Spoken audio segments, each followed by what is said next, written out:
It's recorded. The recording is in progress, and Ilana Masad is here to talk about her incredible book, Beings, with me. Ilana, whew, congratulations on this. Welcome to the podcast. How Thank are you? you. I'm well. It's so good to see you. It's been way too long. I know. Even though we just spent pre-recording this a good, I don't know, half hour kvetching about things, we did not acknowledge the fact that it has been a very long time It since has we've been a seen each other. very long time. Yeah. Yeah, man. And you're in LA right now. You're taking a break Yes. from the tour. Yeah. Um, well, yeah. Mazel tov on a fabulous tour. You are a Thank new you. parent. Yes, I Oh, am. I know all the man. things. A lot of life has happened to both of us since we saw each other last. That's for sure. In Indeed it has. Yeah. I guess even before we dive in to the just the book and everything that's going on for you, I just want to know how are you? I know so you are on tour. How are you balancing that with just the new home life and everything? Well, my partner and baby came on tour with me, and they're coming on tour with me again next week. Yeah, yeah, yeah. I mean, my kiddo has been a fantastic traveler. I mean, like he has his moments, but he Sure, craves sure. novelty, so he's been enjoying it. He's Yay! uh he's only 19 months old, but he does like when he's in the car, if we're taking a long car ride, we give him books to look at, and he'll like look at one for a while, and then he'll be like, another book, and then we'll give him another book. So, we're he's my kid. Oh, God, that's fabulous. Okay. Well, for those of you, excuse me, who might not know why Ilana's on tour, it is that wonderful book right behind her, the one I'm holding as well here, Beings. Ilana, this is your sophomore novel. You have published another novel before this, which I also really enjoyed, All My Mother's Lovers. Makes great use of the epistolary form, which this does as well. Yeah, I love you with letters, you with the letters. You're so good at it. Thank you. But so both fantastic books. And Beings is just out, newly out. I think was it? Oh, I'm sorry. Was it September, October? This was just out. Late September, so like six Late weeks September. ish. Okay, yeah. So hot off the presses. Um, for those of you, many of you, I'm sure, are probably already familiar with Alana's work. For those of you who aren't, she's a writer of fiction, nonfiction, and criticism. Her work has been published very, very widely, places like the New York Times, Washington Post, just like a fabulous reviewer, a fabulous writer, great literary citizen. She's the right author of both of those books I just mentioned, and co-editor of the forthcoming anthology, Here for All the Reasons Why We Watch The Bachelor. Man, mic dropped. I can't wait to pre-order the hell out of that one.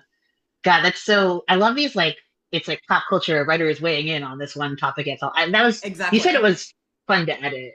I It was bet it was. really fun to edit. Yeah, yeah. And you can pre-order it now. In fact, it is now up on Ooh. Bookshop and Amazon and all the places. Okay, well, I'm actually gonna go ahead and add it, folks. I'm not sophisticated enough to be like hit that. I don't do that kind of stuff. But what you should do is check out my bookshop store because Here for All the Reasons will be in my TBR list. You can order that and it'll be great. You can read it. I make a commission. The book's fantastic, I'm sure, because Alana edited it, and it's going to be some really cool writers weighing in on The Bachelor. We all want to read that, like objective. So, thank you, thank you, thank you for the great things you do, friend. Um, this book, right? So before we're going to hear a little excerpt from it. I'm very excited for that. But before we do, I just want to let folks know a little bit about what this is about. This is just a really lovely, I think meditative is an appropriate word for it. At times ruminative, right? It sometimes goes into those sort of like the deep tunnels of thought, right? That could come from um, how should I put this, reflection or being cloistered, but it is a meditative novel with three distinct braids. And the first concerns two characters not unlike Barney and Betty Hill, a couple, an interracial couple in the mid early 60s who were allegedly not only saw extraterrestrials, right, but were allegedly, abducted, in fact. So their story of being transported up into this spaceship, right, it actually forms a kind of like archetypal alien abduction and kind of whatever interaction, the stories that we see in popular culture come from the Barney and Betty Hill story. Oh God, I hope that my internet connection didn't go crazy. Are you there, Alana? I'm so sorry. Well, I'll keep talking. I'm sure she'll come back soon.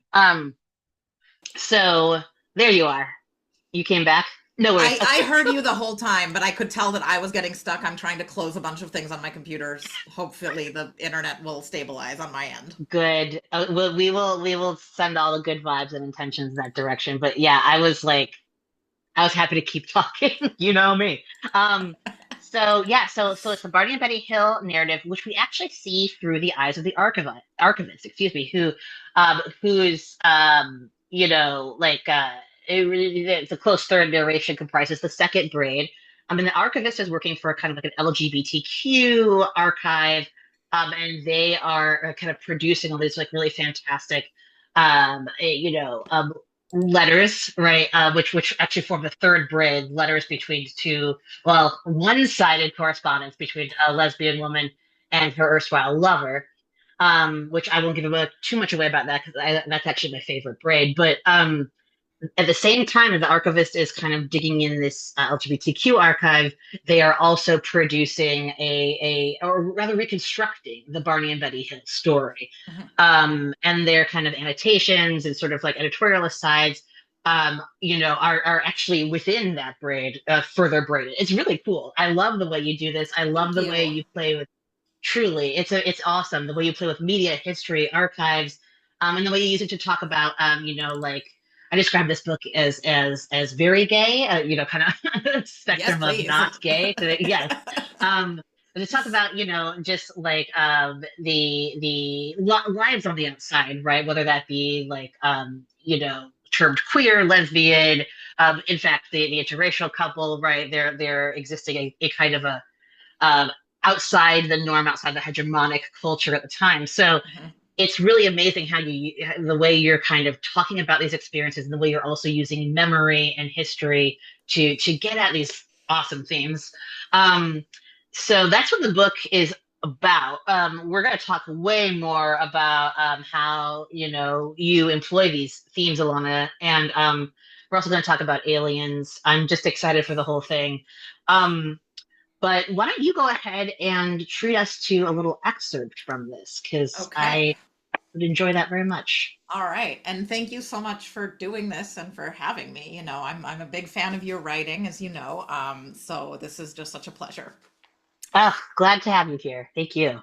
So, okay, so I'm reading from The Archivist, and in their first chapter of the book was sent a YouTube link in which they, as a child, were interviewed about this experience they had about meeting aliens, and they have no memory of this happening. And so this is when they finally decide to watch that video. They made sure the sound was on, took a bite of the PB&J and hit play, and even though it was their own childhood face talking in the frame, the first thing they heard was a voiceover. A strange case of what some are calling mass hysteria took place at a public elementary school in New Hampshire last week. The archivist's face disappeared and was replaced with B-roll of a low brick building with a sloped roof, tiled hallways lined with tall blue lockers, a yard with a sandbox and jungle gym and swings, the long empty stretch of green rolling hill behind it. It was a normal Wednesday morning near the end of the school year, and the children were out at recess with little adult supervision. As is custom, some of the children played at the bottom of the slope that gives the school its name, where some bushes and trees provide them with a natural playground. The reporter came on screen, a short, pinkish woman wearing a skirt suit, her hair a professional bob, and began walking down the slope toward the camera. Suddenly, just after the bell rang, about 30 children ran from this area toward the school, a few of them calling for their teachers, some silent and wide-eyed. They told the adults a strange tale, a very strange tale indeed. The reporter's voice went on, describing the children's claim that they saw something shiny peeking through the trees. When they approached, they found 3 large silvery orbs sitting on the ground and humming. An image of this, clearly a child's drawing, moved across the screen. The closest orb opened, and 2 short beings came out. They stared at the children, silent. Then the beings went back into their craft, which hummed some more and turned invisible. That was when the kids bolted back up to the school. A well-known child psychiatrist and Yale professor was dispatched to Slopeside Elementary the following day to interview the students and discuss what they saw. Those conversations were, of course, confidential, but some parents allowed their children to speak on camera for this special report. And there was the archivist again, a banner beneath them reading 9 years old, and a gray-haired white man with John Lennon glasses sitting with them. What did the person you saw look like? The man asked, the banner below changing to list his name and degree. He was an alien, the archivist's child voice responded. All right, the alien. What did it look like? Can you draw it? The camera cut to another drawing. A vaguely triangular head, black eyes, lipless, 2 slits for a nose, body black beneath the neck. Was it 2 different colors? The psychiatrist asked. No, that's his clothes. I see. Okay, so it had on black clothing. What happened when you saw it? He looked at me and I thought I should maybe look away, but then I didn't. You didn't? I couldn't, I guess. That sounds sort of scary that you couldn't look away. The child the archivist once was considered this for a moment, then shook their head. It wasn't scary, the psychiatrist asked. No, it was okay. I knew he was good. He wasn't going to hurt me. So you felt safe? Yeah. All right, and what happened then? I told you before. I know, I'm sorry that I'm asking you to repeat things, but now we have the cameras here and you and your mom agreed we could talk again. Is that all right? Okay. So can you tell me again now? What happened next? Yeah, he told me that the planet was in trouble, that there's too much pollution and we're hurting it, the planet. This being told you this in words. No, with his eyes. How with its eyes? I don't know, he just did. He was a he, not an it. He stopped saying it. And I'll stop there. Oh, I love that's like easily one of my favorite parts of this book. I love, love, love the like, not just the kind of the mystery, right? And the questions of memory and selfhood that come up for the archivist when they receive that video, but just the encounter itself, right? And we'll talk a bit more about how like it really reminded me of Ted Chiang. I like adore Ted Chiang. Me And too. I could tell, right, that like, like you have such wonderful sci-fi influences and you work I think you work magic with them, right? You do great work in this book with them. But I love the compassionate extraterrestrial meeting, right? Oh man, Ilana, it's like one of my favorite tropes, I guess you could say, although it's not even But common it's, enough to be. I mean, the thing is, it's also like, that is, I did a lot of research on abduction experiences and like Yeah, on alien encounters.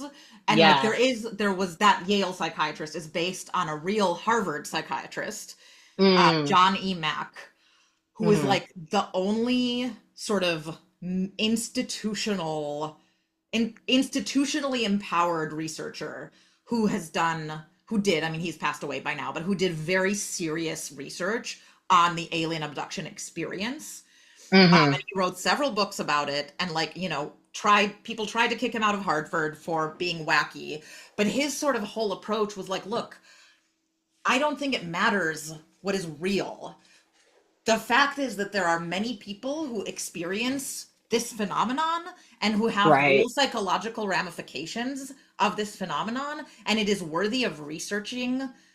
And what he found was that a ton of them had like that was one of the like main themes, was the Wow. ecology, which, like, again, uh whether it's real or not, like you can see how it's like there is a cultural, maybe it's something coming out of the collective unconscious. Maybe right, it's really aliens trying to save us. Maybe it's right, people all connecting to some weird unified field, if we're thinking of like David Lynch's version. But right. there's something going on, and the fact that like the ecology, like ecological concerns come up a lot for people in those like, so it made some people like activists, like that they became ecologists, or people who are like Incredible. into climate activism. So it's just Ugh. very interesting that that is like a sort of strange aspect of the alien abduction experience that is like deadly serious and not funny, because we like to make a joke out of it, like, Oh, we love to. Yeah. yeah. And Yeah. so it's really interesting how, like, again, whether or not you believe these people, the fact that there is like a climate anxiety that was happening like in the 80s and 90s as well is just, very interesting. It's remarkable, right? Because you think of like Rachel Carson's Silent Spring, which is such a Yes. watershed book. Even before this, you think Yeah. too of and we're going to get into how this is a historical novel as well. But you think also of the kind of like the raising of consciousness that happened during the 60s and 70s with Hmm. psychedelic use. And, it's like, sure, right? We could kind of joke about Timothy Leary and all the tune in, Sure. turn on, drop out, hippie LSD. But we could also talk about, right, like the fact that people who were, ingesting psilocybin, let's say, were having, or the ergot LSD, that the ergot LSD is, we're also having this kind of awakened ecological consciousness. Hmm. It's so remarkable. It's so interesting, and the way your book kind of plays with because it's set during so much set during the Cold War. It plays with Hmm. groupthink versus expanded consciousness, right? Is just Hmm. one of my favorite things. So yeah, let's go ahead and dive into this. I have my first question here. Really, we got to talk about the aliens, right? We got to talk about the aliens and the queerness. So let's just talk about how beings is like a certain very famous 90s show that we all know. Not so much about believing in something beyond the material world as wanting to believe in Hmm. something beyond the material world. We see in every single one of these braids, right, that you've constructed, characters struggling with a tension between the empirical and the extraordinary. The material and the awesome, right? The Hmm. awe-inducing. Um, and also, I think really importantly, in the case of the hills and how we see Betty and Barney react, the Betty and Barney cognates at least react differently, is when the empirical confirms the extraordinary, Hmm. and so, and at the same time, right? Like this book, as I said before, right, is very much about is it's very gay, right? It's very much about people who are having experiences who that are outside the a kind of like dominant, hegemonic culture. So an interracial couple, right? A lesbian woman, the archivist who is genderless, right? And who is having this like, chronic illness. I can't imagine that you put these characters in a book with aliens for no reason. It's not a coincidence that Ilana did this. She's a very intentional novelist. That actually an unintentional novelist is is a paradox of, I believe. So I think that I would love to hear more about like why you kind of brought all these elements together and how they ended up working together for you in the book. Yeah, so I mean, the first sort of braid, the first strand that came to me was the Hills narrative because I just Mhm. learned about them and became fascinated. In part because like the way I heard about them was like on a true crime humor podcast that my partner was Mhm. listening to. Okay. And they mentioned that they were an interracial couple, and then they kind of didn't talk about that at all again.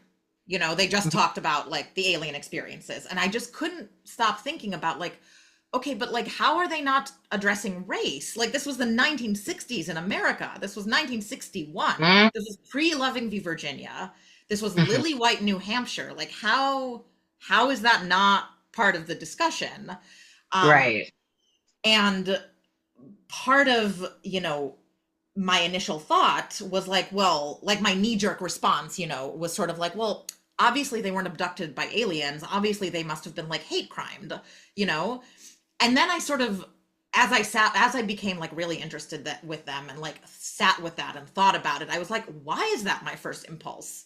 Like, I mean, on the one hand, obviously we live in this country, we know that like hate crimes are very real, even more so Mhm. in the 60s than today, although Mhm. they're on the rise again, right? So like, but at the same time, like, what does it mean for me to not believe these people and their own version of events and to instead jump to like something that is both more horrifying and less awe-inspiring, and that commits a kind of violence on them? Like, why am I imagining them into violence? Like, when what Yeah. they Oh, experienced wow. you could say is violence, but they didn't.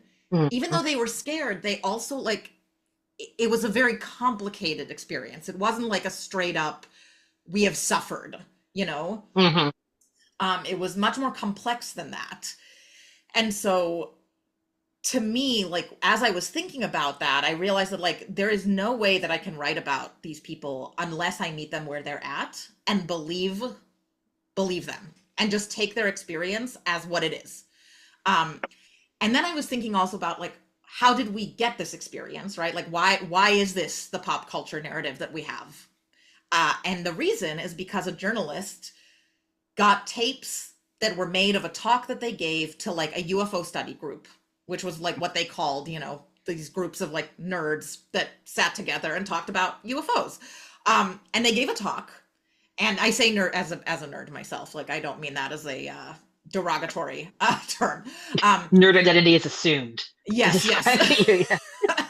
um, and so they, you know, they didn't know that they were being taped. This Mhm, journalist somehow got his hands on these tapes. They didn't want to mhm, take part in the article. And so, but it was a juicy story, right? Like these middle-aged people claim to have been taken aboard an alien spaceship, and he like ran it, and he made it a 5-part series leading up to Halloween, Monday through Friday, and then Halloween was Sunday. So like it was uh, very much the like 1960s version of clickbait, you know, like it just was. It was like, here is a juicy story that will sell papers. This was not a right. super reputable, like, I mean, it was a good newspaper in the sense that like it reported on the news, which is more than we Mhm, can say for quite a lot of media these days. But yes. it was like not, you know, the tippy top of, Sure. you know, there was some purple prose involved. Um, and I was thinking of, and you know, their names were printed, their address was printed because that was normal. That's what you did in the 60s. And Wow. that is also what you did in the 60s when there was a raid on a gay bar, and then you published people's names and their addresses, and then they would get Hmm. fired from their jobs. And so I kept thinking about how this couple was outed. They did not want national attention, but the story sort of took off without them. And then, in order to control the narrative or attempt to control the narrative, then they reached out to a journalist, a different journalist, to have a book written about them with their consent, with their participation, in order to correct the record of this, like, first stories, sort of all of the things that got wrong. And I was thinking about this outing, and that was like when I really was like, oh, this is a gay story. Like this is about being outed and about what it means when your identity, a part of your identity that is not by any means the entirety of your identity, but is a part of it, Hmm. becomes the only part that anyone wants to talk about, right? And becomes the, because like these people were activists, like the Hills were activists with the NAACP, and that sort of Hmm. got lost in their story, to the point also where Barney Hill was like nominated to be on the US, on the UN Commission for Civil Rights. He was Hmm. nominated to be a delegate to that. And that happened in like 63 or 64. And then they were outed in 65. And then there is no mention that I can find anywhere of him ever having served as that delegate. And I'm assuming, even though there's no record of this, which is very deliberate because they kept very little of their activism in their archives, I am assuming he was disinvited because they were like, ooh, now you're like sort of famous for this weird alien shit. Like you're not the kind of respectable that like we need, you know? And like, I mean, he was with the NAACP. He understood respectability politics, you know, like he had to have, you know, he was like doing, he gave speeches to like you Right. know, like small business owners, and like to Right. like, you know, he was doing the like small boring work of real activism where you're like doing a lot of really boring stuff for small groups of people in the hopes of changing one mind at a time, one mind at a time, one mind at a time, right? And this was meant like a big honor to be like nominated to this, and then it just disappeared. Ugh. And so, like, what, and when a gay person in the 60s was outed this way, they would often lose their job, they would often lose their family, right? Like, they would be ostracized because Mhm. they were living a double life often. And so it just felt like I couldn't tell the story of these abductees without also telling the story of like what it might have been like to be gay in the 60s. Sure. Man. Um, yeah. Yeah. Like it's so I mean, so many things there, right? But like I'm really, really gripped by, even just the first thing you said, right, where you were kind of turning the question back on yourself and being like, wait a minute, why am I so quick to assume, right, that like these two, of course, it must have been a hate crime, and how could these two have known? I mean, you were so. I really love the way that like when the archivist kind of interpolates in the Hills narrative these questions about like or these objections even to the UFO dude groups at the time being like, oh yeah, Betty Hill was definitely getting whatever a pelvic exam, and the archivist is like, she knows where her navel is, bro. Like, Right. Yeah. it's yeah, and so it's Exactly. Like, so valid, but but then the fact too, right, that you were like, but wait a minute, now why am I now yes. inclined to do a version of this, right? And Right. that's why I'm so curious, like how are you? Did you find an answer to that? Like why you were so quick to be like, well, of course it's not this sort of awesome, godlike, wild, extraordinary experience. Of course it's a hate crime. Right. I mean, Like, I think there's, I mean, so many reasons, right? Like, I mean, yeah. I I have been raised with an inside a rationalist tradition, right? Like, I am not a Hmm. member of a culture or was not raised as part of a culture where like the magical is real. You know, like Right. one of the things that like I think Gabriel Garcia Marquez said at some point is that he didn't really like the term magical realism because it was like, no, this is realism. Like it's not Mm, magical. This is part of my reality. This is part of my culture's reality. Is mm, odd things happen, strange things happen. That is part of how we tell stories, part of how we experience the world. You know, mm, like one of my professors I remember telling me that, you know, that she growing up in LA, you know, she was Chicana and like they would sit, she and her family, like when someone died, you would sit in the room with a dead person and talk to them. hmm. And it was a celebration. And then like in hindsight, she was like, oh wow, this must have been like really weird for a lot of people that like we just sort of did that and like we felt like the dead person was still there with us. And she was like, but Mm, no, that was my reality. Like I this was real. It wasn't like a fantasy. It was real. hmm. And I was Hmm. thinking about how like just because I come from a rationalist tradition and was raised by like atheist Jewish parents Hmm. doesn't mean that like rationalism is correct, you know. Like that is my experience of the Totally. world, but like, and so in my experience of the world, surely there cannot be aliens because that just doesn't make sense, and you know, that's not rational. But then like, but then also, how easy is it to go from that to, well, surely you weren't raped because like, you know, the men I know would never do that. No one I know Yeah. wouldn't do that. And it's like, well, okay, just because maybe I happen to know good men doesn't mean that that A, something outside of my experience doesn't exist, and Hmm. B, that like I have the right to contradict someone's experience, you know?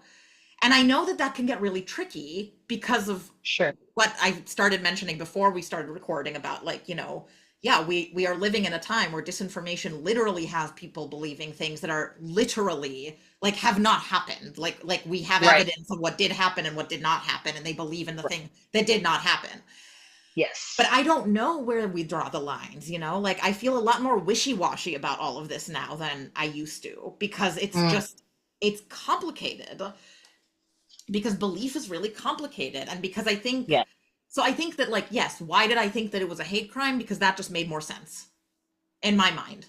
But then I was like, that is not the only story, you know? I Like, love that. and Yeah. I need to be able to like, if I am going, because I had a lot of anxiety about writing about them because they are real people and I knew that I was never going to be writing exactly about them because that was impossible. But also I Hmm. just felt like they were used enough in their life. Am I going to do them like a further disservice? And I realized that the only way that I would ever feel ethically, like just within myself, like forget other people, like I would feel ethically sound doing it, was if I was meeting them as close as I could to like where they were at. If I was believing what they said, if I was taking them at their word and like loving them and thinking about them and imagining them as close as possible to the people that they profess themselves to be. Mm. gosh, I love that. Like whew, there's, yeah, once again, there's so much there. And I think before we jump to the next question, I really, really want to highlight what you said about essentially the shortcomings of empirical verification, right? Like our kind of like rationalist post-enlightenment, right? Like atheist liberal arts upbringing, Yeah. materialist upbringing, right? Where it's just kind of like, okay, I see it, I believe it, I verify it, which is like obviously right. The scientific method is hugely valuable. Like this Yeah, is of not to course. contravene any, yeah, like not to Yeah. contravene the innovations of the Enlightenment, but it is to say, right, like, and I love that you brought up Marquez here because it is to say that like you can't just overwrite other realities with your own. Exactly. That is, you get disinformation. Exactly. Yeah. So like, yeah, I think the example you used was so excellent. It's like because it's like if I say I just like know my friends are like really I have actually friends with a lot of great straight guys. That is something that is Yeah. happening to and always happens in my life. And I love them. I love them deeply, right? And it's Yeah. like, but if a female friend comes to me and is like, hey, I was assaulted, right?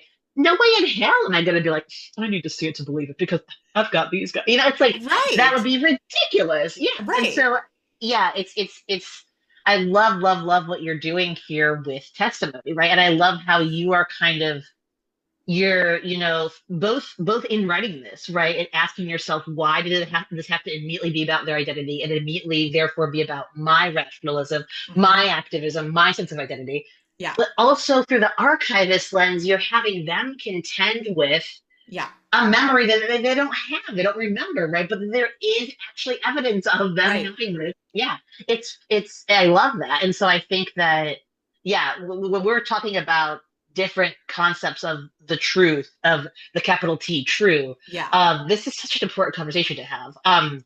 So thank you for that. And let's actually even let's get into the archivist and the Cold War era, by the way. um You're the only person who has noted that, by the way. It's really interesting. Like the no Cold one has War. no one has like mentioned the Cold War, even though it's obviously like in the background of It's the whole everything. thing of it. It's the whole, yeah. I'm sorry. You got No, such it's a great great. review in the Times too, but I was surprised the Times didn't mention it either. Yeah. It was a great review though. I was really happy to see it. Thank you. Um, okay, so this being a braided novel, two braids, as I mentioned, are historical, and then glimpsed through archival work. So they're either the archivist working in the present, and then we get, as we've established, Barty and Betty Hill in the 60s, and then Phyllis, right? Phyllis Egerton writing to her lover, erstwhile lover, rather, also in the 60s. And so again, this is like in the heat, pun intended, of the Cold War, right? This is like pre-summer of love. This is like the thick of the 60s. Hmm. We are still recovering from World War II, if we could even call it happening recovery. But And it's like McCarthyism and the height of McCarthyism. we're at the that's maybe that's the thing. We're at the Yeah. height of it. We're at the height of McCarthyism. We're at the height of the Red Scare. The Marshall Plan is raging, Yeah. right? We're post Eisenhower, so all this is happening, and this will figure prominently in what we talk about later on. There's a large amount of military involvement Hmm. in American civilian life. So all that's going on, right? And it makes this a historical novel, right? Hmm. And at least two-thirds historical novel. And I'm really wondering, like, how does the idea of an archive, right, for you as a writer, and maybe also for the chronically ill archivist that we see in this book, how does that like influence like, your creative process, their creative or their historical process, right? Hmm. And maybe even just like the concept of like glimpsing history from the present. Yeah, I mean, I think, so when I was beginning to research the novel, I started listening to Making Gay History, which is like this amazing podcast that is hosted by Eric Marcus, who wrote a book by the Oh, same I know name. him. I know of him. Yes, yes, Yes. yes. Okay, Yes. cool. And so I know. he in this podcast, like he has a lot of these interviews with people who were a lot like either actually like really old interviews, so archival, really archival interviews, and a lot of Mm, interviews that he did in the 80s and 90s about the 50s and 60s and 70s. And so okay. because I was like researching pre-Stonewall stuff, I wanted to, this was one of my sources. Sure. Um, because like, so much of contemporary queer understanding tends to sort of spring from Stonewall onwards.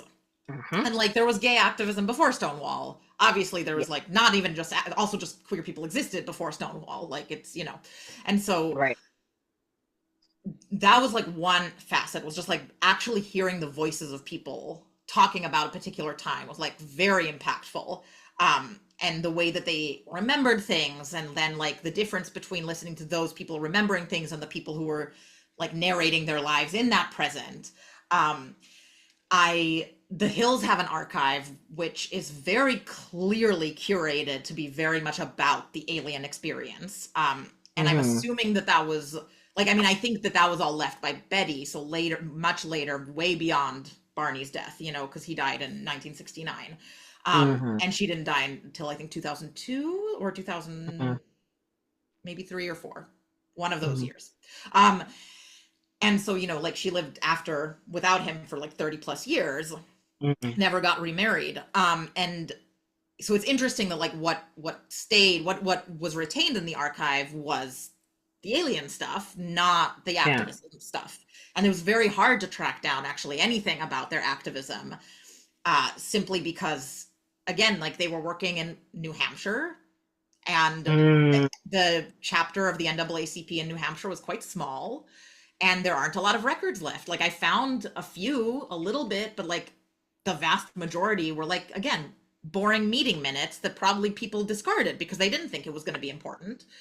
And that's one of the things that's so interesting about archives, is like they are so dependent on what individual people decide is important and yeah. preservable, and what institutions decide is important and preservable. Like, because it's always an interplay between those, right? Because like an institution can want whatever they might want, but if like the writer didn't keep their letters to Henry Miller, the institution's not going to get their letters to Henry Miller or whatever, right? Right. Right. But so it's this weird interplay of like the personal and the institutional. Hmm. And as a writer, I'm nosy. And so there's just a delight in looking at archival materials, because like you're getting to see like the ephemera of people's lives. Yes. Like you're seeing their handwriting, you're seeing their, the staple marks on the pamphlets and how they're crooked in some. Mhm. Like you're getting to sort of tangibly experience the past in this way that is, to me, deeply pleasurable, and like very easy to get swept up and kind of immersed in and lost in.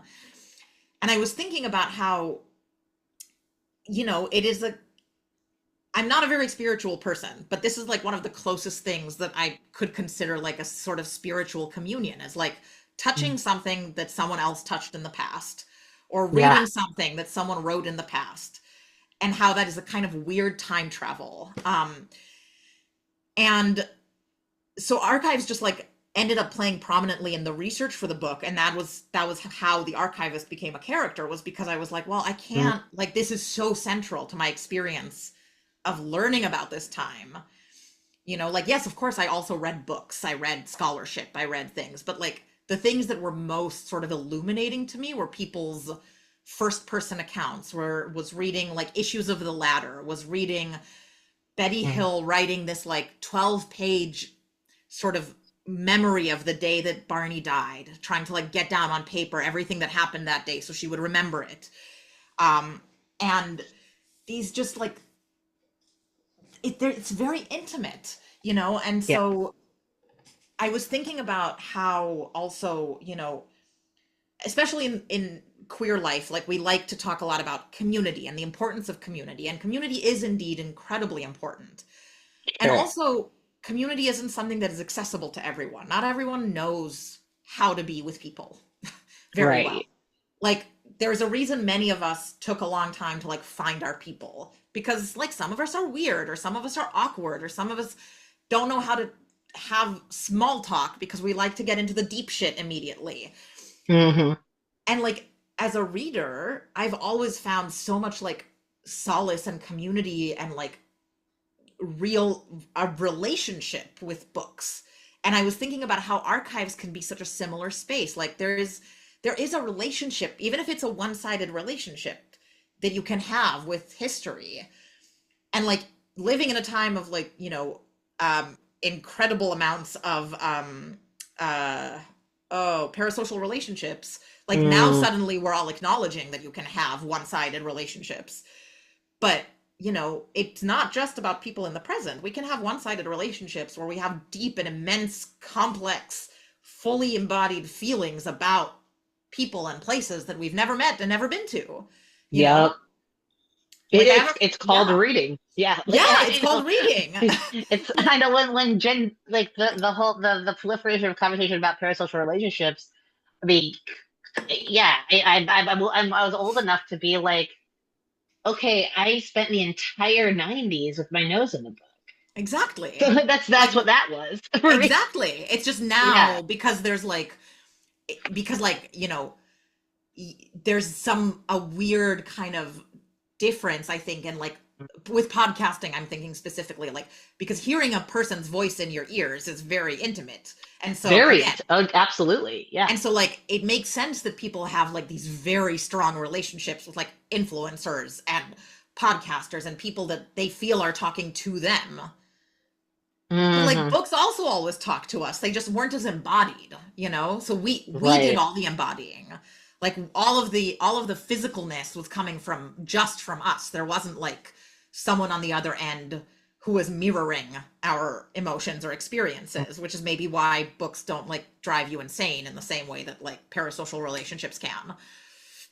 Totally. Um, Well, yeah, yeah. I mean that's also it that kind of too ties into another reflection I had on the archivist, right? Where it's like it's they're they have such a rich and fulfilling and very I would say very beautiful, right?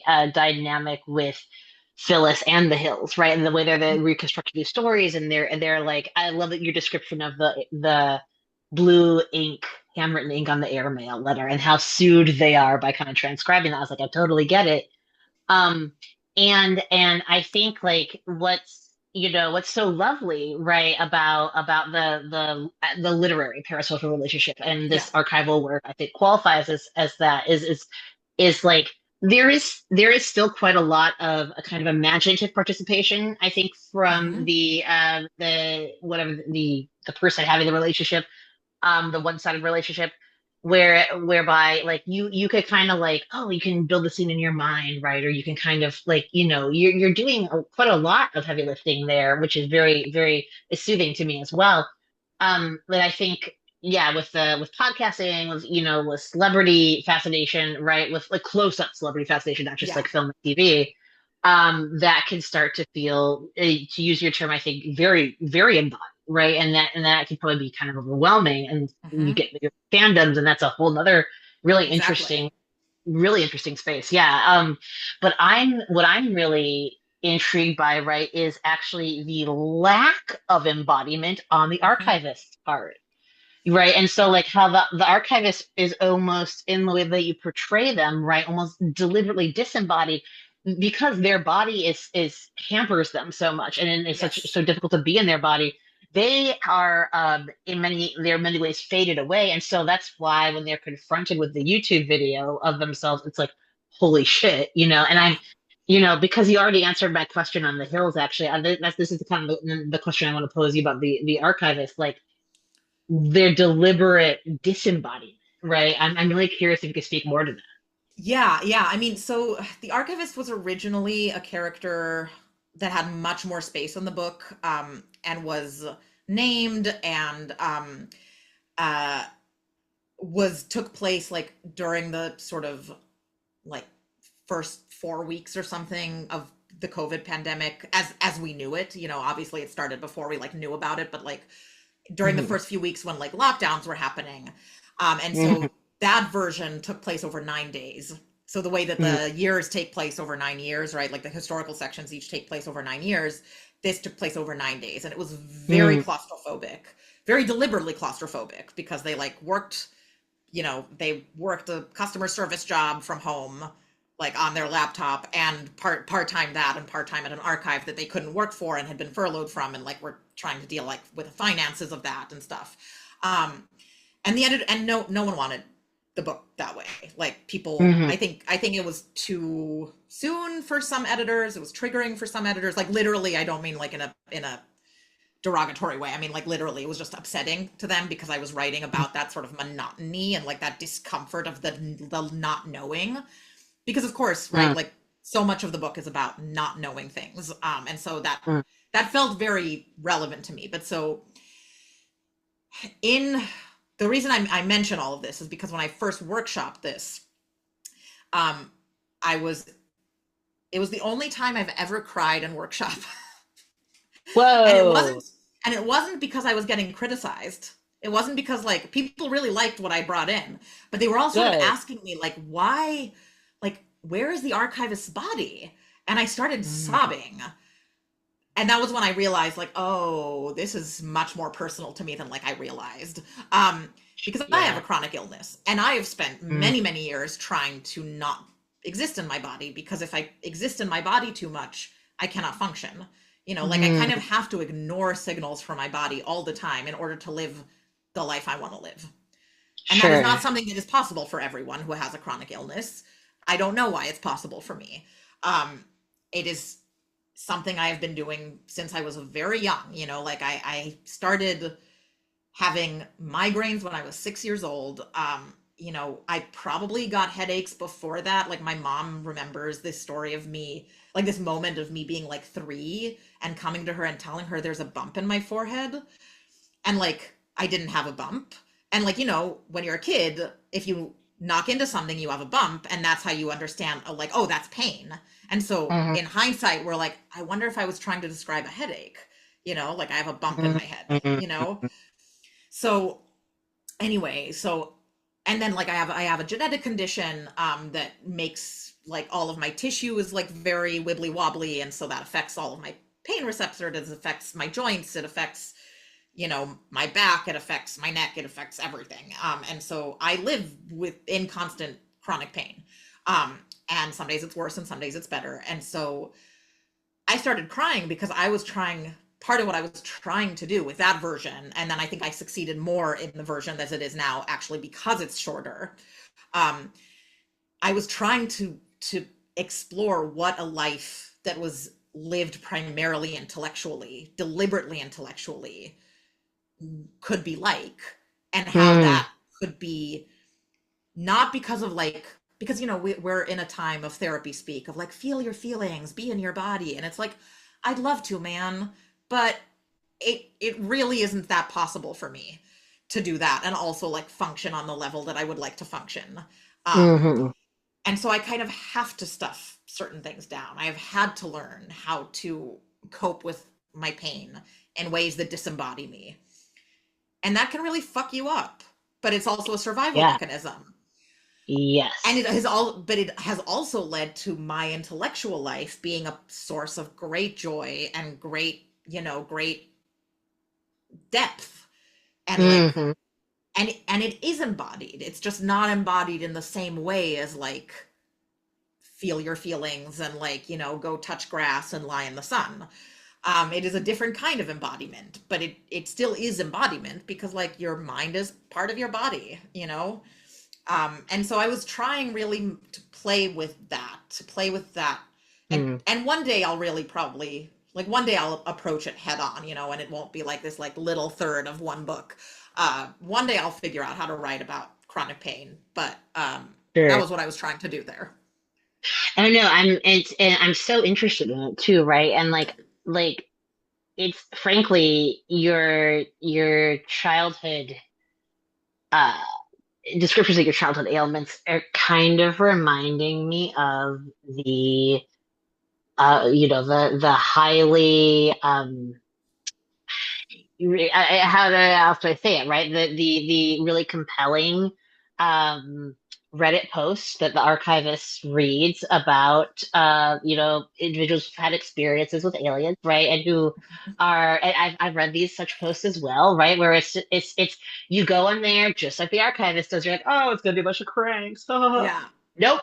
No, it is human beings, wrestling, in every case, very intelligently, very empathetically with these unexplainable phenomena. It's not, I mean, maybe, who knows, right? Maybe some's creative writing in there, but like there, Right, but even then, if the creative writing even is coming then, from somewhere, right?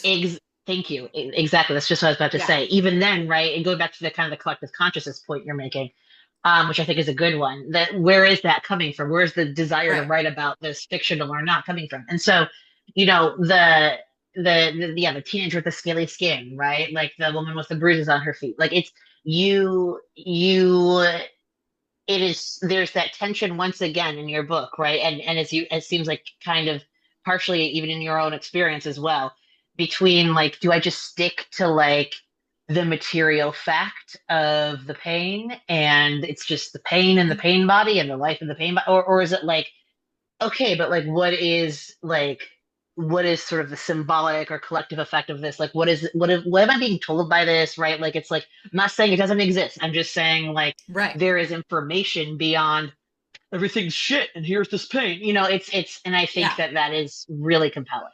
It's really compelling. Yeah. And I mean, I think that it's also like because like invisible illnesses are invisible. So there's also the Hmm. question of belief, right? Like it took me Yes, yes. like over a decade to get a diagnosis.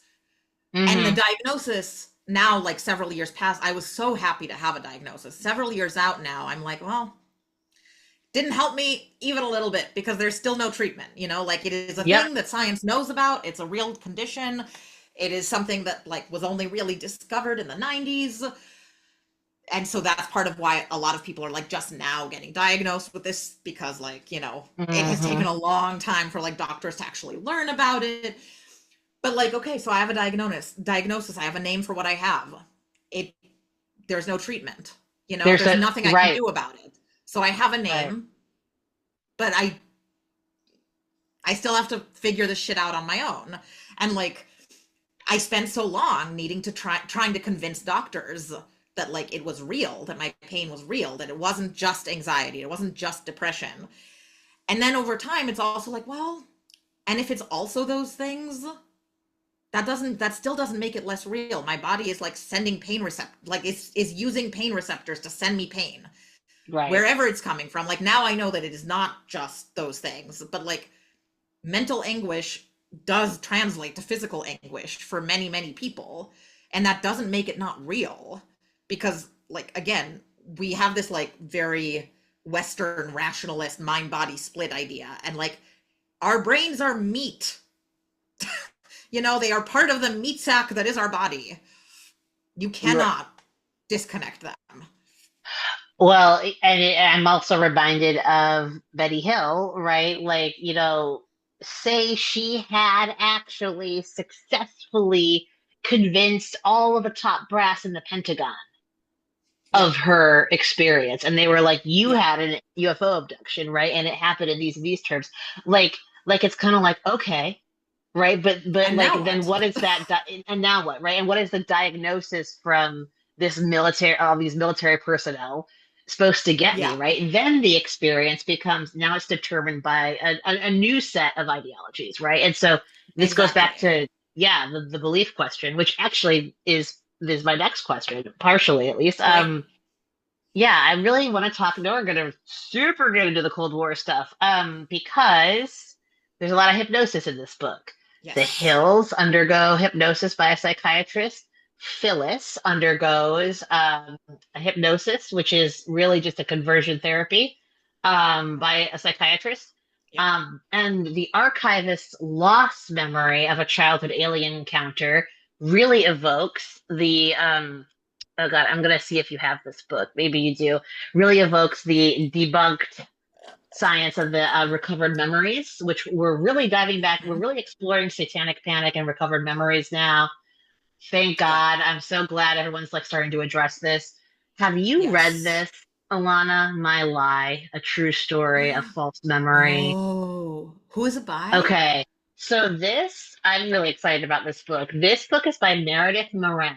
It was recommended to me by Dan Shawn, whose book Ill Oh, Will really yes. deals with satanic panic. There's a lot of satanic panic that happens in Ill Will. Um, and this is like, because I was asking him, I was like, where is the book that's just sort of like the literary answer to this like bizarre, I would say pretty hysterical trend of like the Recovering psychiatrist memories. recovering memories, right? Which is a military technique.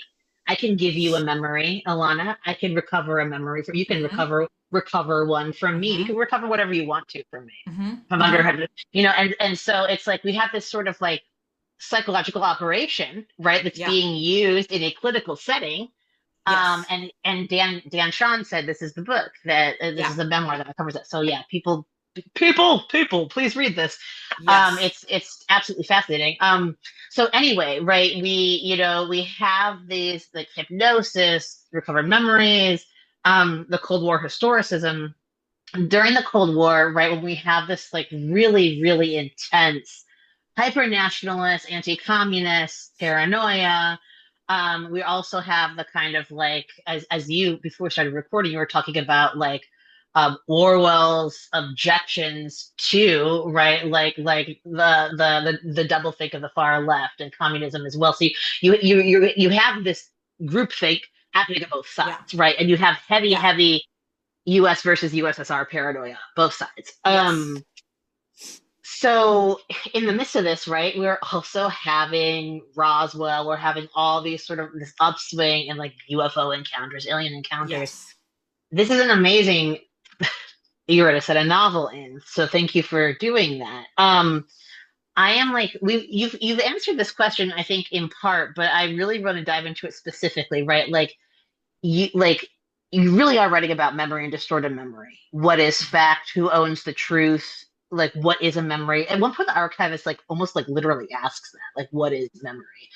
Yeah. Um, and I'm so curious. I'm so curious about like why you've chosen to set this novel about like memory, also about queerness, also about sort of identity, right? And belief during the Cold War, and how maybe you could kind of spell out some of that military involvement for us as well. Yeah, I mean, I think that partly, I mean, of course, it's just that that's when what happened to the Hills, and they were sort of who I was, inspired by.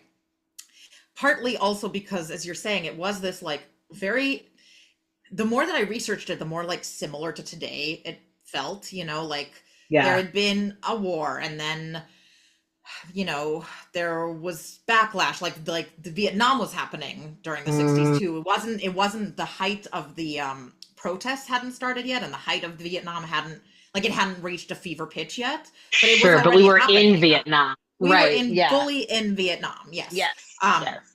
and so like it wasn't this kind of peaceful time, No. and we were reckoning with like the civil rights era was still going on, like with some wins, some losses. There was a lot of heightened everything.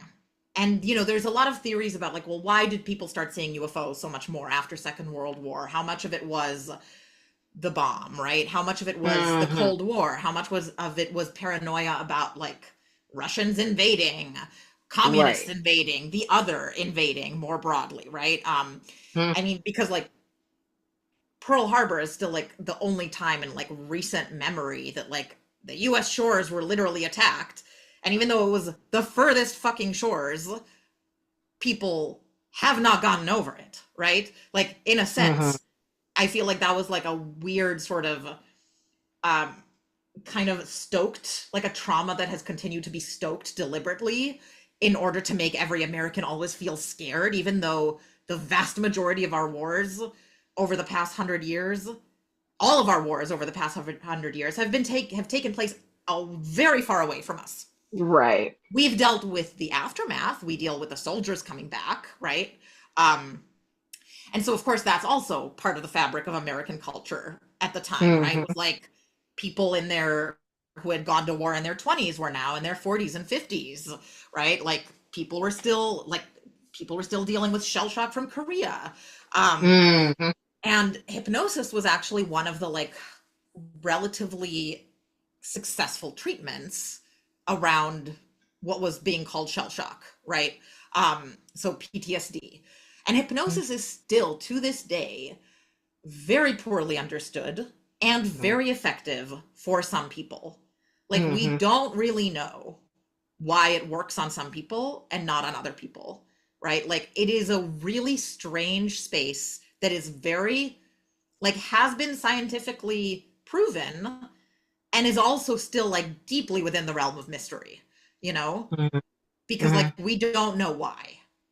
Um, or why it works for some people and not on others. Um, and of course, the Manchurian Candidate came out in the 60s. Like, this whole idea of brainwashing was introduced into American popular culture, which is so ironic that then, like, a couple decades later, we got this like recovered memory panic in the 80s, Yeah. and the satanic panic and the McMartin trial and all of these things, right? That like deeply depend on, one would hope, was largely accidental brainwashing, by which I mean you want to hope that most of the therapists involved in planting false memories were not doing it cynically, were not doing it on purpose. They were like basically having a shared delusion with their clients, right? Right. You want to hope. Of course, I'm You sure do want to that's not hope. true of all of them, but like you want to hope that that was part of it, right? And so, and frankly, like when you think about it, a lot of that comes down to narratives, right? Like, because what's a more interesting narrative? Someone, you know, being depressed about their miscarriage, or someone being depressed because they are recovering memories of having been abused by a satanic cult when they were 5. One of these is much more titillating than the other. One of these is a lot Right. less common than the other. And we crave novelty, we crave good stories. There's something Helen Oyeyemi, who's one of my favorite writers, said to me once in an interview that I have never gotten out of my brain. This was like in 2018 or something. And she said that one of her fundamental questions as a writer is like trying to figure out what stories are made of and whether they're our friends or our enemies. Mm. And I have not been able to stop thinking about that since, because it's so true. Like, every conspiracy theory is a fascinating narrative, right? Yes. Including, we were talking about this before we started recording, including anti-Semitism. Great Yes. story. It's basically the same Yeah. story as like the Illuminati, right? It's a great story to think about, like, oh my God, there's like some small group of people who are chosen or privileged in some way, who control everything. That makes you feel personally like your lack of control is not because the world is messy and chaotic, but because someone is deliberately making you feel out of control. Right. Someone has deliberately removed control from you. And obviously, we all have had control removed from us by in some ways that are Mm. deliberate. But then in other ways, it's like we live in huge communities now, in nation states, that, like, someone needs to figure out how to get roads built correctly.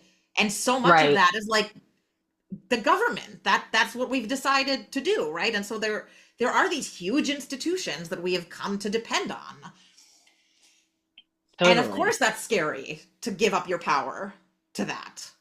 But also, so again, like, but is that scary, or is what's scarier that there are secretly people that are deep in the state that are really pulling the strings? I Right. mean, Well, oh, sorry, go ahead. Yeah, go yeah, no, ahead. so similarly with the Cold War, right? Like, when you think about the Yeah. Cold War, part of it is so much about the narrative of like the scary other and how horrible it must be over there. And I mean, the USSR had similar stories about the United States, right? Like, Huh? there were these like sort of dehumanizing monsters over there stories. And as humans, stories are helpful to us, and also stories fuck us up. Yes. I mean, yeah, that like I think that's such a helpful framing, right, of the conspiracy, right? It's more than just here's this, let's stoke some paranoia, though of course it is that. It's also like you can become the David who's battling this big Goliath, right? You can have a Yes. sense of justice and wisdom and be in the know.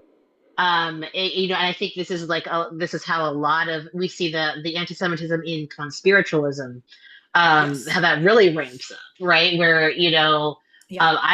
I'm a bit different than you, that I would identify myself as quite spiritual, but then, I'm also very fascinated by the kind of like the new age, hey, like we're talking about meditation here, Hmm. whatever influencer guru type who just is suddenly now talking about the cabal, right? On the mother Right. god Right. kind of nonsense, and like it's so intriguing, right? Because it's like, well, I'm actually with you on achieving a state of like Zen like openness and acceptance and willingness, and I'm not with you on Jews control the media. So it's like it's Right. Exactly. And like, wild. what do you do It's with that? And also, What it's do you like, do with that? you What do you know, do with that? Yeah. when when QAnon was going on, like when QAnon was at its height, what I kept thinking was like, man, it's so horrible, but it must be so fucking fun It must be if you're inside it. yes. Because Well, like I was yeah. remembering, well, no, because specifically I was remembering how in the early aughts there was this like, or in the mid aughts, there was this new trend because the internet was like suddenly like accessible to so many more people, and bands, like a lot of emo bands, when they were putting out their albums, they started doing these like online treasure hunts where like you would have to like Yes, go I into remember. like the details of the website and find another like a code that was in there and bring it to the map, and then in the map you would have to like zoom in and go into there, and then like there were some real world things and like people were on forums talking about it, and I kept thinking I that's did the Demon QAnon. Days one. I did the Gorillas I one. did You're right I did the though. AFI. I was into AFI at the time. I mean, I still love AFI. Their new album Of is actually really course. sick. But like I was on the forums in 2006 with a Of bunch of course. people that like became my friends for a time, reading all of Yeah. this stuff, and like I mean, I didn't understand how to do any of it, but I was like reading like obsessively like how they were figuring everything out. And when I saw how QAnon people were talking about like Q drops, and then you look at symbols in this video and in that video, and it's like, yeah, it's Wow. pattern Yeah. finding. It's fucking fun. That's why I mean, look, if we could just That's an get all of the excellent point. people doing QAnon to like shift and go play D&D, because like that is what we like. Like, we like telling stories. We like feeling like we have control over a narrative. We like being part of a story. That's why people Absolutely. LARP. That's why people play RPGs. That's why people play Absolutely. computer games, because we like to be in the story. That's why children play pretend. It's like one of the fundamental ways that we understand the world is by pretending things. And so, of course, Yeah. QAnon is fun. Was fun for the people in it. It wasn't fun for the rest of us. No. But No, like but I no, could but understand the appeal, and that is yes. part of what is so scary to me, and why I do understand why I do believe that like we are all susceptible, even though we all think like, well, we would never fall into this, we would never fall into that. And like cult experts always talk about how it's not that there's a specific kind of person who's more gullible. It is always Nope. situational.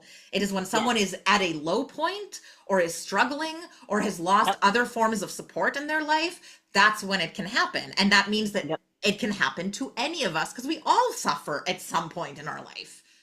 And we all have a human psychology, and Yes. that has these features that you're describing. A desire for narrative meaning, a Yes. desire to belong, right? A desire Obvious, to of find course. patterns in a chaotic world. Yep. All of us have that. No, and I Yes. think that's like, it's so deeply true, so intensely true. I love how you're putting it. And I think I'm also like, going back to this idea, right, of the sort of like what is kind of bubbling up in the collective consciousness, right? Yeah. Like, you have this these like this like excuse me, this satanic panic, right? This sort of like spreading like wildfire, really compelling cultural idea of, hey, there's sort of a satanic pedophile ring happening. Like this really explains a lot of what's going on in my life right now. I was Hmm. abused by my father. I was abused by my grandfather, my mother, whatever, Right. and then on the other side, you have, the alien, right? Sightings, abduction stories, and in fact, like it's really interesting because it's like this. and I don't mean to oversimplify, but there's kind of a dark and light, right? Where you're having kind of like we're latching onto this narrative, collective narrative that is about like really very disturbing elements. And we're latching onto, this narrative, right? That is it's almost like there's it's like you feel like you could breathe easier when you think about the aliens who visit Earth in Who Story come of to Your save Life, us. Yeah, who come exactly. to save us, right? I love, love, love. Oh my God, I think Ted Chiang's story is one of my top five short stories of all or novellas of all time. Yeah. And I also and love Arrival. I really, really love the way that they adapted it. I thought it Arrival's was such a great movie. incredible. Oh no, Amy Adams. Yeah, it's a fabulous film. It's Absolutely. fabulous. Yeah, everything about everything with that story. But yeah, so and I'm really, really compelled. And I'll be real with you, right? Like it's like it is easier for me Mhm. when looking at both of these kinds of like these themes coming up in the collective consciousness. It's easier for me to be like, okay, well, here's this conspiracy theory. Here's this way to explain away, right? Like actual abuse, patterns of abuse, right? Or like actual yada yada yada, more complex stuff Yeah. happening for people that's going unaddressed. But with this sort of like the alien enlightenment thing, I'm like, well, like I'm Right. more inclined towards the positive. Yeah, if you really get And down to and it. that is also dangerous because so first of all, I Yeah, highly want to recommend this book by Sarah Scoles called they're skull. yes, called They Are Already Here: Why We See UFOs. Okay, And she is adding a it. science journalist who researched like the UFO communities, contemporary as well as like historical. But Sure. one of the things that she says that I again like have not stopped thinking about was she's gay and Hmm. she's compared how walking into a UFO convention and seeing how all of these people who in their real like regular daily lives are considered kooks for what they believe, how they Hmm. breathe easier in this space, and how she was Mm. like, that's how I feel when I go into a lesbian bar. Like I might share nothing with any of these people except for the fact that I know that we're all gay or are Yep. allies and we all are comfortable in this space together. And like Absolutely. that's huge, right? So Yes. of course people gravitate towards communities where people believe similar things. But then the thing about alien conspiracies is that they also have a real dark side that does Oh, intersect with certain, QAnon. You know, like I mean, certainly. lizard people, um, There's the the anti-Semitism. Nordics. There's the Yeah. anti-Semitism. Yep. The Nordics, which are like a like weird eco-fascist adjacent. They're like they're the tall Wow. white aliens who are very yeah, like it's very literal. Oh, Who, like brought us all the sure. technology. And I mean, one of the foundational texts of ufology is Chariots of the Gods? Question mark. It's a very weird book title.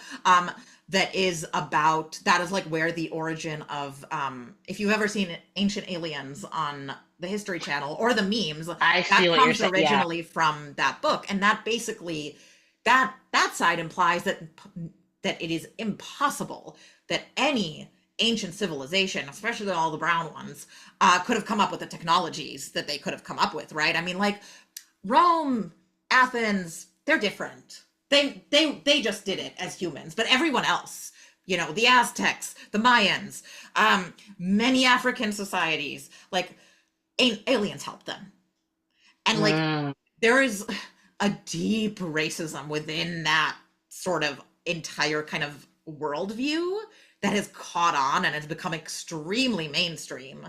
Like Ancient Mm. Aliens is not that like it was on the History Channel, you know, like people very easily think like, oh yeah, well aliens did the pyramids. And it's like, no, the human beings did the pyramids. It took a long time because some cathedrals took 1,000 years to build, but we don't poo poo the cathedrals because they're connected to like Christ and Europe, but we do Well, poo poo the see, pyramids. yeah, I mean, and this is too, right? Like what has morphed into European exceptionalism Hmm, and hmm, this kind hmm. of global chauvinism, Yes, what has become that, right? Like it is like it bears no resemblance to what to I think the more let's just be real, the more like pre-enlightenment kind of like awestruck wonderment, like Hmm. the way that we regard, you know, human achievement as a kind of communion with the divine, right? Yeah. Across the vast span of human experience, right? Yes. Like I Yes. think like the idea that, there could have been divine or whatever you want to call it, extraterrestrial influence in, the construction of a broad scope of cultures, that tells me more about these are trends in human spiritual beliefs. Yes. But Exactly. when right, and then but then when here's the distortion, right? Here's the spiritualism. Oh, Yes. it's actually about European exceptionalism. Oh, it's actually Jews in lizard suits. What Right. no, that doesn't mean anything. But like Right. I hear totally what you're saying, right? Where it's like, how can an affinity group become an echo chamber? Right. How can yeah, and now we're like tilting into bigotry. How did we get here? Right. How did we Exactly. get from spiritualism to bigotry? No, it's a really valuable point. Going back, I think I briefly Yeah. to the like the more kind of like I don't know, human community, like Yeah. beautiful and spiritual aspects of this.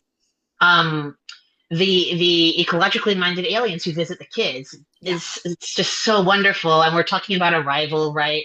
Hmm. I would love to hear from you some of your, like outside of the archive, Yeah. right, of alleged experience or actual experience, whatever you want to say. What like stories have really influenced your concept of these almost like enlightening alien visits? I mean, so a lot of it was the research. So, like I said, like John Oh, okay. Emack was really, So really sure. part of that, and reading about, because part of what was interesting about him is that he actually did study this across cultures, and Mm, he discovered, that indigenous peoples in a variety. I mean, he was mostly in North America, mhm, but you know, but not only. And he discovered that like indigenous societies in all sorts of places had various versions of like star people, of mm, like, so, which again, some read it as divine, right? Some read it as gods. Some in modern times would read that as aliens. Um, so that was one thing that I thought was like just really striking. Um, and part of it was also based on a very real experience at a school that occurred. It's called the Ariel School Incident, which okay. was at an international school in Zimbabwe in 1994. A bunch of school children said, very similar to what happens in my book, said they saw aliens.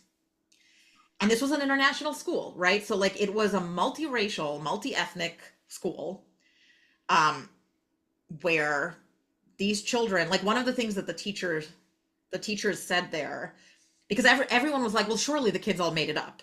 And the teachers were like, look, Hmm. we don't know what happened. We weren't there. But children in fourth grade and first grade, they don't talk to each other. It's not cool to talk to each other. They have their own Hmm. social groups. They couldn't have like all come together and invented this. Like that just doesn't happen. We've been teaching school for decades. That's not how children interact. They don't come up with like a single conspiracy to convince everyone of. It would have fallen Right, apart immediately if that's what it was. right. And so, and what those children said was they all got these messages about recycling, about saving the planet, about taking care of the earth, and like again, that is something that has come up in a for not for everybody being abducted, but for many people who have experienced that is one of the themes. Um, and so that plus the fact that like that just resonated with me as someone living in living through the climate apocalypse that we are watching unfurl as like natural disasters, of a variety of natural disasters are occurring at more frequent intervals because of man-made climate change, right? So it just Mm-hmm. felt very like very resonant. um and it felt similarly resonant again, like that idea of like, well, they're coming to save us. It's because like Mm, that felt resonant because like, yeah, I'm 35. I still want some big daddy in the sky to come save me. Like I would love that. I would love to mm-hmm. not need to do the work of saving ourselves. I Hmm. would love to be able to focus on my little life and never think about like, how horrible things are. And conversely, I would also love to be able to like not feel like it is all my responsibility, because that is the other Right. thing that we've been now taught to feel, right? Is like, well, like even when it's institutional issues, you still are the problem and you need to do something on your, like, it's a different kind of individualism. Man, it absolutely is. It's like I would describe it as upline, downline individualism. I would describe it as pyramid scheme individualism, or Yes. maybe cult individualism, like where it's like you are my victim. I'm the United States government, and sorry, I'm the United States government, and I am your victim, is what I mean to say. Right. Like it's like Yes. you screwed up, and that's why I'm being an asshole. Right. Maybe Exactly. you should look at you, what you've done wrong, and how you Exactly. can please me. Yeah, totally. Exactly. And like when you think Yeah, about, I was watching also a lot of cult documentaries during the time I was writing this. And like one of the as things that I one does. kept, Yeah. as one does, and one of the things I kept thinking about during like the Nexium one, which is really well made and really well done and very strange and disturbing, was how they weren't selling you anything tangible. They just kept saying the world, we are making the world a better place by each of us individually becoming better people. But there was no charity work. There was I kept turning to my partner and being like, but what are they doing to make the world a better place? Like, what are Right. they doing? I don't like, how are they convincing people? I don't understand. Like, I was just genuinely baffled because obviously watching it from outside, it's baffling. Watching being inside Well, is very different. it's But being from the inside outside, it's yeah, because it's like it's just what you're talking about, like with the UFO group, right? Where it's like, okay, this is an affinity group of belief, and yes. like I'm not joining Nexium. I'm joining executive success programs. I just want to Right. know how I can be a better leader at work. Right. Flash forward 6 weeks, I'm talking duck speak. Nothing I say Yes. makes any sense, and now I'm gonna reel in Mark Vicente. Right. It's like, Exactly. yeah, yeah, It's totally. wild. And so like, but we all so crave community, and we are all in this Yes. weird, like humans are not meant to live this disconnected from each other. As in like Yeah. we evolved as social. I'm not even talking about like, I'm not talking like weird paleo shit, but like we did evolve as social creatures. Like we did live in communities of a certain size for, the vast majority of our history before we figured out that we could live in bigger communities and huge cities and more people.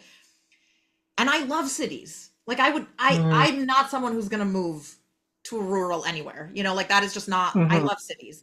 And at the same time I also know that like there's something fundamentally disconnective about all of us living in our little boxes and like, calling the cops when we see someone scary outside.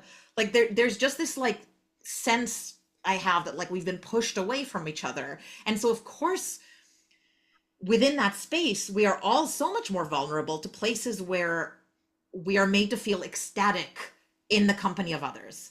Like Absolute. one of the things that I think about with like that cult logic, right, is like think about being like a 12-year-old child and going to a sleepover with like your best friends. Or think about being in college and having like a late night where you're smoking with all of your friends. You're smoking, you're drinking. You feel brilliant because you've learned all of these things very suddenly. And you feel like you're the smartest people in the world and it feels amazing. That's what being in these cults feel like. It's like they, there is when intimacy is like forged, that feels amazing. How wouldn't you fall for that? Especially if you're lacking intimacy in other parts of your life, right? And so like Yes. again, intimacy feels like something that is so like central also to the alien abduction experience, because it is this thing that occurs to people's bodies, that occurs in their bedrooms, that occurs, in these small spaces. And so I think it's all coming from like this desire that we have to like touch each other, to be with each other, Hmm. to be in communion. Hmm. Oh, Anyway, that was a yeah. really long rant. I'm sorry. No, but it was an accurate one because yeah, like I especially with cities, that atomization, like it is a Samuel Taylor Coleridge situation where it's like community everywhere and not a hug to be had. It's Exactly. really, yeah, it's tough. Well, I mean, let's round this out. My Yes. penultimate question. It's the really hard hitting one. I'm doing the tough journalism here. Uh-huh. Ilana, Uh-huh. what do you believe about like extraterrestrial beings, or just like, or really just any, we could keep it as broad as you want, right? Life forms off of this planet. I'm happy to share what I think What do you think? about that as well. Want me to go first? Okay, yeah. Yeah, yeah, you go first. I I certainly do believe that we are not alone in the universe. I think that is it is a capacious claim, and maybe that's what makes it so easy to commit to. But I think it is, and this is what I always sort of like, whatever, maybe this is very Bertrand Russell of me, because he's hardcore atheist, dragon in the teacup kind of thing. The burden's on you to prove there's not a God. Well, then I'd be like, well, the burden's on you, humans, to prove there's not any other life form. Exactly. Come on, girl, crazy. If we're taking the Ted Chiang route, which I'm always game to take, Yes. I love that story, and I know you know the story, but folks listening, please, if you haven't read Exhalation yet, please do, because Alana knows exactly what I'm about to say. The story where there's basically a Christian scientist, right, where science and faith are not seen as discordant at all, and there Hmm. is a Christian scientist who stumbles upon proof that the Earth is not the center of the universe. In fact, it's just like an insignificant moon orbiting another more significant planet, right? And that planet is God's chosen planet. And so there's this it's like this kind of like Copernican moment where it's like, oh shit, like, it's the sun is the center of the universe, but it's less about empiricism than it is about like faith and a concept of sense of self, right? And Hmm. Hmm. so I love that story. I love that story because I think that story in many ways is true, right? I think it's ridiculous to think that it's so hyper materialistic excuse me, to think that like ours is the only planet. It's this little planet, Right. and we could kind of do a reductio on that and prove that nihilism is fucking ridiculous as well. But we don't have Yes. to go that direction either. Yeah, no, That's no, what I no. think. I'm happy Nihilism to is an hear. abdication of responsibility. Um, Boom! Thank sorry. you. That don't be sorry to me. I'm always gonna upvote that one. But yeah, Yeah, I mean, please. I feel like it is so anthropocentric to believe that like we're the only intelligent life. I mean, we're not Yes. the only intelligent life on this fucking planet. We just don't Right. understand the same, we just don't understand other intelligences, you know?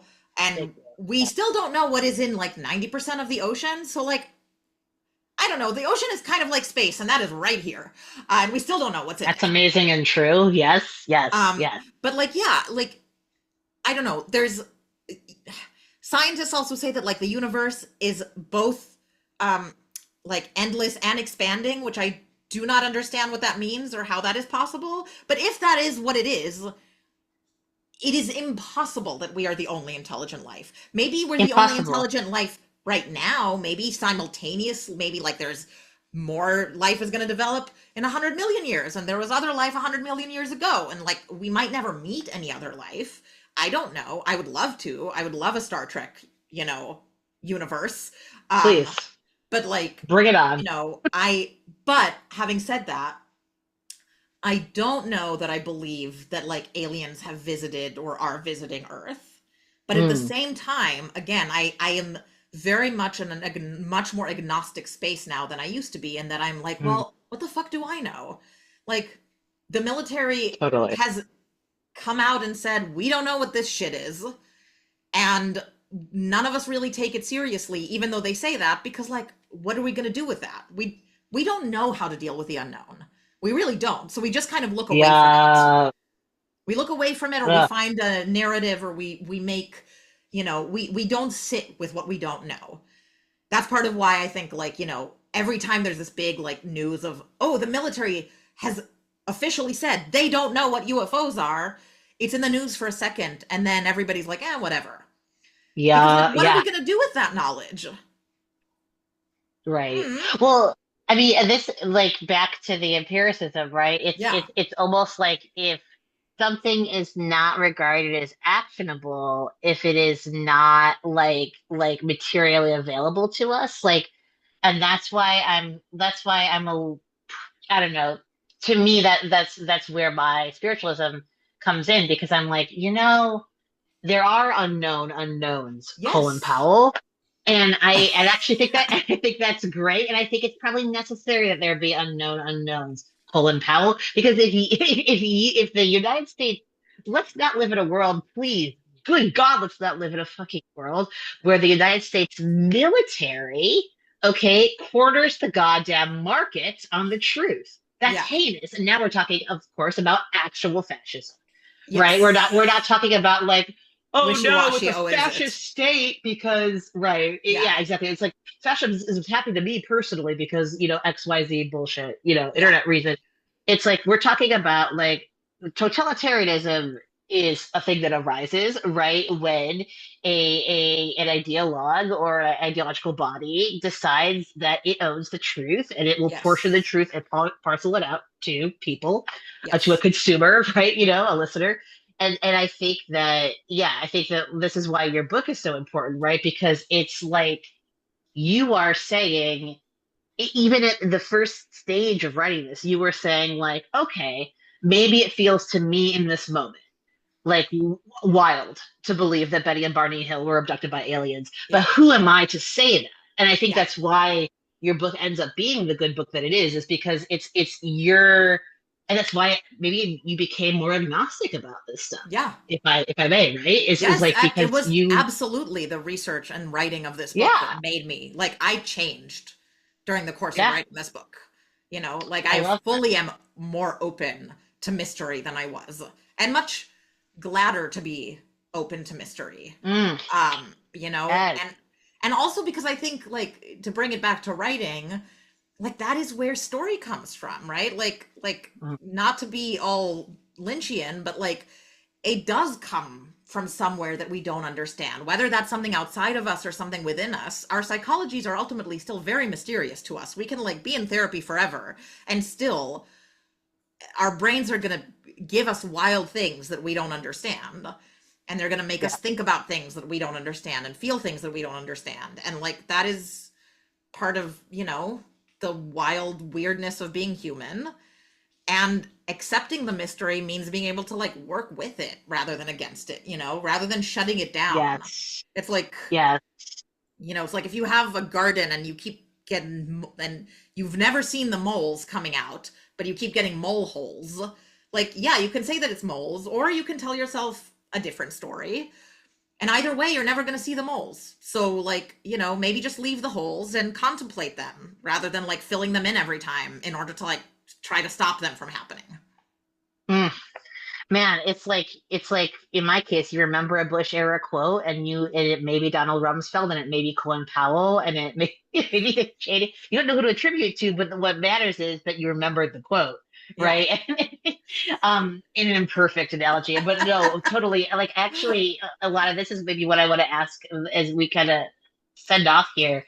um if you could advise writers on how to like lean into mystery, right, like how Yeah. to embrace that sense of mystery in their writing and like tell themselves the story that is not necessarily like reliant on certainty but reliant on meaning, like how would you advise writers to do that?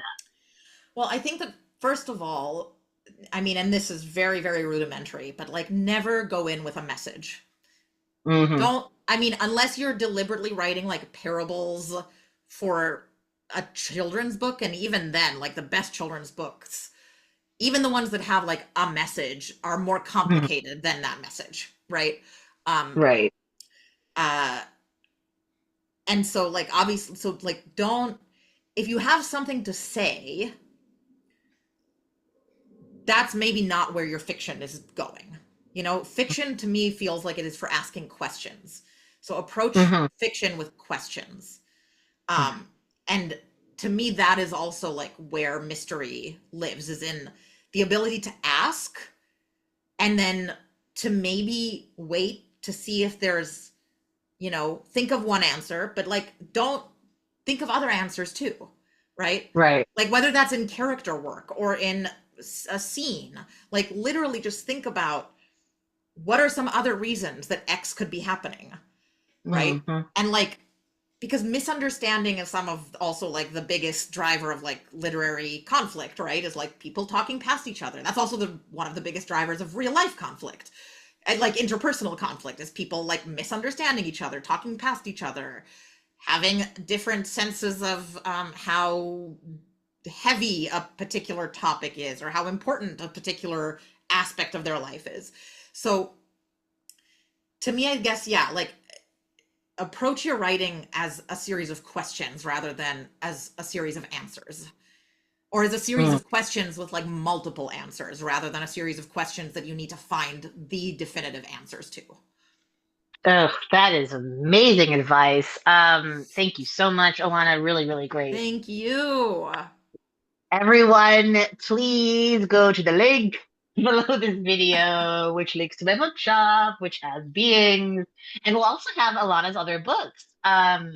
You should read these books. Alana, thank you so much for talking about Thank this with us. you, Rafe, Uh, so much. Fabulous conversation. We'll debrief, but let me just pause that recording and yeah, thank you for being here. Thank you for watching, Yes, thank you. viewers. Bye now.